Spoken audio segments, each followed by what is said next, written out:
Kementerian Kesehatan mencatat bahwa kasus konfirmasi Omikron melonjak hingga Sabtu 8 Januari 2022 lalu menjadi sekitar sebanyak 414 orang. Nah, sebanyak 31 orang diantaranya ini adalah kasus transmisi lokal. Untuk itu, juru bicara vaksinasi COVID-19 Kementerian Kesehatan, Siti Nadia Tarmizi, meminta masyarakat untuk tidak melakukan perjalanan luar negeri jika tidak terlalu penting. Nah, kasus penularan Omikron paling banyak memang berasal dari Turki, kemudian juga Arab Saudi. Faktanya, meski seseorang ini telah divaksinasi COVID-19 2 dosis atau lengkap, virus tersebut ternyata tetap bisa menginfeksi. Dan dikabarkan, Omikron memiliki tingkat penularan yang jauh lebih cepat jika dibandingkan dengan varian Delta. Jumlah kasus COVID-19 varian Omikron di DKI Jakarta juga masih terus mengalami pertambahan. Pemerintah mengklaim telah siap jika memang akan ada gelombang ketiga COVID-19, terutama di DKI Jakarta. Wah, kalau dikatakan bahwa telah siap jika ada gelombang ketiga, berarti sudah mulai diantisipasi dong. Ada kemungkinan akan terjadi gelombang ketiga. Ini tentunya sangat berbahaya. Dan berbicara mengenai gelombang ketiga, pemirsa, tentunya yang akan kita khawatirkan adalah lagi-lagi menghambat pertumbuhan ekonomi. Dan berbicara mengenai pertumbuhan ekonomi ini, multiplier efeknya sangat banyak. Untuk saya pribadi itu artinya mungkin kita harus di lockdown lagi di rumah begitu ya, tidak bisa melakukan banyak aktivitas seperti saat ini meskipun belum kembali normal, tetapi paling tidak kita bisa ketemu dengan orang-orang terdekat kita, misalnya keluarga yang tidak serumah dengan kita pemirsa ya, kemudian juga dengan kerabat, teman kantor yang tadinya kita lebih banyak menghabiskan waktu dengan work from home dan aktivitas yang tadinya dibatasi misalnya untuk berbelanja ke mall, kemudian melakukan traveling ke luar daerah, itu tidak bisa lagi dilakukan jika benar-benar gelombang ketiga ini kembali terjadi. Dan yang paling kita takutkan adalah kehilangan dari orang-orang terdekat seperti varian Delta. Nah, untuk itu kita harapkan ini gelombang ketiga tidak terjadi dan kita semua mengambil peran di dalam mengantisipasi hal tersebut, baik pemerintah maupun juga masyarakat. Ya, pemerintah juga menyesuaikan beberapa kebijakan untuk mencegah meluasnya varian dari Omikron ini. Yang pertama pemirsa, ialah menambah Prancis menjadi negara asal kedatangan WNA yang tidak boleh memasuki Indonesia untuk sementara waktu. Kalau kita lihat belakangan ini banyak sekali sejumlah public figure ataupun influencer dan mungkin kita punya kenalan begitu yang melakukan liburan, sudah mulai melakukan libur Natal dan Tahun Baru ke negara-negara di kawasan Eropa termasuk Prancis. Namun ternyata Prancis adalah salah satu yang saat ini masuk dalam list negara ataupun wilayah yang dilarang ataupun dibatasi WNA-nya untuk masuk ke Indonesia terkait dengan varian Omikron ini. Bisa dibayangkan pemirsa jika negara-negara lain juga mengalami peningkatan kasus dari Omikron ini sehingga juga dilarang WNA-nya untuk masuk ke wilayah Indonesia. Sehingga ya kita tahu pemirsa ya, total saat ini menjadi ada 14 negara. 14 ini kan cukup banyak ya, yang tadinya tidak sampai 10 pemirsa. Dan menyesuaikan waktu karantina dari 14 hari menjadi 10 hari. Jadi negaranya bertambah yang dilakukan pelarangan untuk masuk ke Indonesia, tetapi waktu karantinanya ini dikurangi menjadi 10 hari saja. Ya pemirsa, hal ini diperuntukkan bagi pelaku perjalanan dalam 14 hari terakhir ke negara dengan transmisi komunitas akibat varian Omikron dan negara-negara di sekitarnya, serta jumlah kasus Omikron melebihi 10.000 kasus. Kemudian menyesuaikan juga waktu tes ulang dari PCR kedua, yaitu pada hari ke-9 bagi pelaku perjalanan dengan kewajiban karantina 10 hari dan tes ulang pada hari ke-6 bagi pelaku perjalanan dengan kewajiban karantina 7 hari. Kemudian nih pemirsa, pemerintah juga terus menggencarkan vaksinasi bagi seluruh masyarakat, termasuk pemberian vaksin booster yang dimulai dilakukan pada hari ini secara gratis. Bicara soal vaksin booster ya, berikut pemirsa kita saksikan bersama-sama fakta-fakta mengenai vaksin booster di Indonesia berikut ini. Sudah divaksin, saya mengingatkan masyarakat untuk tetap disiplin dalam menjalankan protokol kesehatan, memakai masker, menjaga jarak, dan mencuci tangan. Karena vaksinasi dan disiplin protokol kesehatan merupakan kunci dalam mengatasi pandemi COVID-19. Demikian yang bisa saya sampaikan. Terima kasih. Wassalamualaikum warahmatullahi wabarakatuh. Ya, Presiden Joko Widodo memastikan bahwa vaksinasi booster atau dosis ketiga untuk masyarakat Indonesia diberikan gratis alias tanpa pungutan biaya. Dan tentunya mengutamakan kelompok rentan serta lansia. Jenis vaksin ketiga yang diberikan akan ditentukan oleh petugas kesehatan berdasarkan riwayat vaksinasi dosis 1 dan 2 yang diterima dan sesuai ketersediaan vaksin di tempat layanan. Vaksin COVID-19 booster dibutuhkan pemirsa untuk mempertahankan efikasi vaksin terhadap infeksi COVID-19.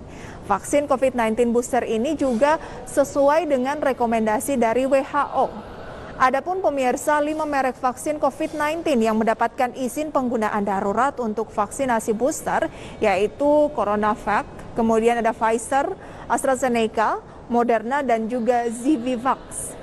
Vaksin booster akan diberikan pada sejumlah kabupaten kota yang capaian vaksinasinya telah memenuhi kriteria 70% dosis pertama dan juga 60% dosis kedua. Iya, terdapat beberapa alasan pemirsa mengapa sih pemerintah memberikan vaksin booster. Studi dari The New England Journal of Medicine mengatakan bahwa vaksin booster dapat membantu untuk mempertahankan tingkat kekebalan tubuh yang terus berkurang. Dan menurut penelitian instansi tersebut, efektivitas vaksin COVID-19 turun dari 90% pada Maret hingga Juni 2021 menjadi 65% saja pada Juli 2021. Dan menurut studi layanan kesehatan Maccabi Israel, vaksin booster Pfizer dapat mengurangi infeksi corona hingga 84%. Studi yang sama pemirsa juga mengatakan bahwa vaksin booster COVID-19 memiliki efektivitas sebesar 86% dalam mencegah infeksi corona pada masyarakat 60 tahun ke atas. Namun studi lainnya di Israel juga menunjukkan bahwa vaksinasi ini menghasilkan antibodi 10 kali lipat dari dosis kedua. Jadi dapat Anda bayangkan pemirsa betapa pentingnya untuk kita melengkapi vaksin dosis lengkap dengan booster. Bahkan nih, Pfizer dalam studi awalnya mengatakan bahwa vaksin booster corona memiliki antibodi 5-10 kali lebih tinggi dari dosis kedua. Nah, selain itu, varian COVID-19 terus bermutasi. Lantas, akankah vaksin booster ini kira-kira berhasil mencegah peningkatan kasus COVID-19? Ya, sayangnya nih masih banyak nih daerah yang tingkat vaksinasi dosis satunya saja masih sangat rendah, pemirsa. Daerah mana sajakah itu? Berikut informasinya dalam grafis.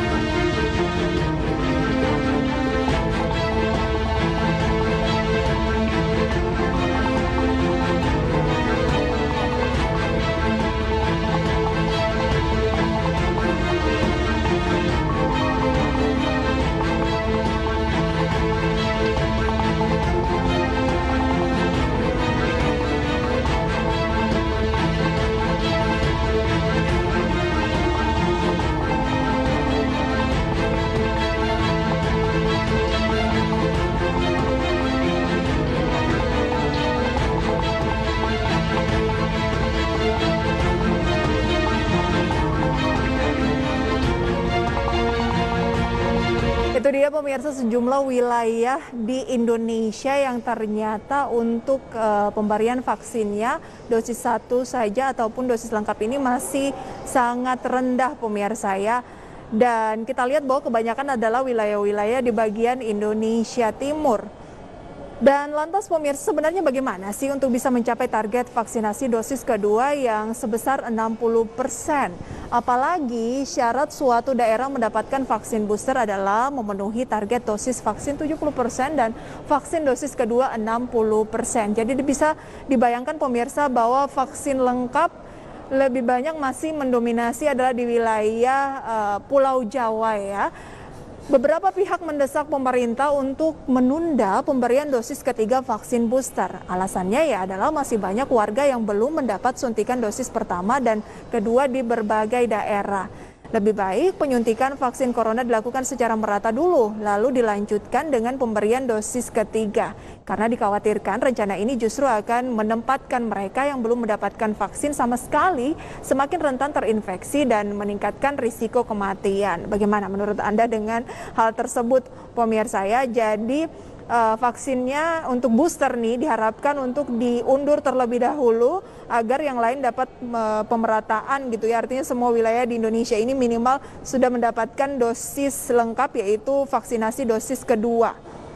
Tapi mungkin persoalan yang terjadi adalah bukan masalah dari pengiriman vaksin itu sendiri, tetapi bagi personalnya masing-masing. Mungkin Anda salah satu pemirsa yang menjadi atau memberikan sumbangsi vaksinasi COVID-19 dosis lengkap ini tidak merata. Mungkin Anda tidak ingin melakukan hal tersebut. Untuk itu, untuk orang-orang terdekat yang mungkin Anda kenal atau Anda sendiri pemirsa, ayo untuk melakukan vaksin dosis lengkap agar pandemi di Indonesia ini segera berlalu dan semua bisa mendapatkan dosis berikutnya, yaitu booster ya.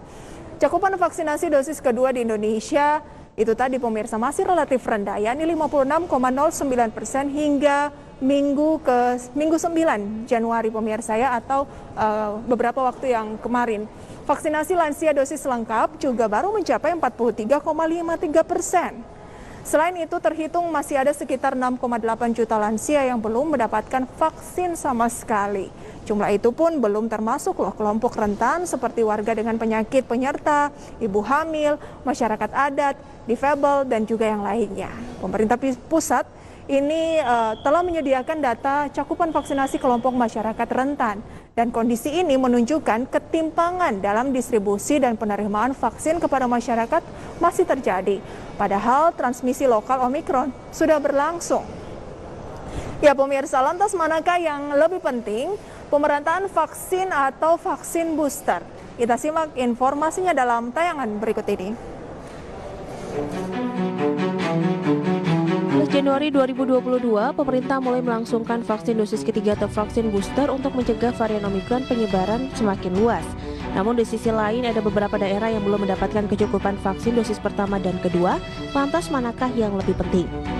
Epidemiolog mengatakan keduanya tidak ada yang lebih penting karena urgensinya sama-sama besar. Saat ini dua hal harus dilakukan secara paralel, yaitu vaksin dosis 1 dan 2 juga vaksin booster. Vaksinasi dosis 1 dan 2 tentu sangat penting untuk mencapai target vaksinasi nasional dan membentuk kekebalan kelompok sebagaimana ditargetkan di awal. Sementara itu, vaksinasi booster penting untuk menghadapi penyebaran varian Omikron yang diketahui memiliki kemampuan transmisi tinggi. Jika Omikron menyerang seseorang yang belum memiliki imunitas cukup kuat atau menyerang orang dengan resiko tinggi, bukan tidak mungkin angka perawatan di rumah sakit akan meningkat drastis. Ini tentu akan menambah beban fasilitas kesehatan di tanah air. Penyebab akses vaksin yang tidak merata ialah kondisi geografis Indonesia yang sangat luas. Meski begitu, penyelenggaraan vaksin COVID-19 harus bisa sampai ke pelosok pedalaman. Pemerintah Indonesia harus berkaca dari proses pendistribusian surat suara ketika pemilihan umum. Jika distribusi surat suara pemilu bisa sampai ke pelosok daerah, maka vaksin COVID-19 seharusnya juga bisa sampai ke pedalaman. Berbagai sumber, AIDEX Channel.